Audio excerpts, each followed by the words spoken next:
Post surgery care ఒక surgery అయిన తర్వాత say it fibroid removal or endometriosis or large amount of adhesions because of endometriosis, ఇవన్నీ surgeries చేసినా కూడా post precautions ఏంట్లా తీసుకోవచ్చు అనేది తెలుసుకుందాం. పోస్ట్ సర్జరీలో మనం చేస్తుంది ఏంటి అంటే ఫస్ట్ ఫైబ్రాయిడ్ గురించి తెలుసుకుందాం. ఫైబ్రాయిడ్ సైజ్, సైట్, నంబర్స్ ఇవన్నీ చూసుకుంటాం అన్నమాట prior to surgery. After surgery ఈ సైట్స్ లో అంటే చిన్న ఇన్సిషన్ ఇచ్చేసి ఆ ఫైబ్రాయిడ్ ని స్కూప్ చేసేసి ఆ ఇన్సిషన్ దగ్గర స్టిచ్ చేయడం జరుగుతుంది అన్నమాట. ఇదంతా యూట్రస్ పైన. సో ఈ స్టిచ్ చేయడం వల్ల ఏమవుతుంది అంటే ఆ ఏరియా ఇంకా హీలింగ్ అవుతూ ఉంటది అన్నమాట. హీలింగ్ అయిన ప్రొసీజర్ లో మనం ఏ రకంగా కూడా యూట్రస్ ని బ్లీడ్ చేయొద్దు అనేసి అనుకుంటాం.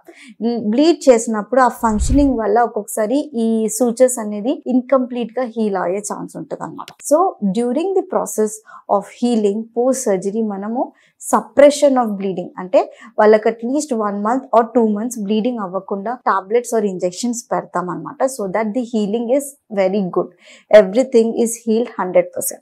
అండ్ పోస్ట్ ఫైబ్రాయిడ్ ఎప్పుడు ప్లాన్ చేసుకోవచ్చు? You can go head for natural pregnancy. Natural ప్రెగ్నెన్సీకి అడ్డేం లేదు. Once the fibroid is remove it can resume after 3 months post surgery. 3 months తర్వాత you can try naturally to get your pregnancy. ఈ 3 months ఎందుకు ఇస్తామంటే first thing is to get the suture మంచిగా heal అవ్వాలి. And also cope up your self. Post surgery pain అన్న, post surgery trauma ఇవన్నిటిని కూడా మీరు నార్మల్ కి వచ్చిన తర్వాత ప్లాన్ చేసుకోవచ్చు.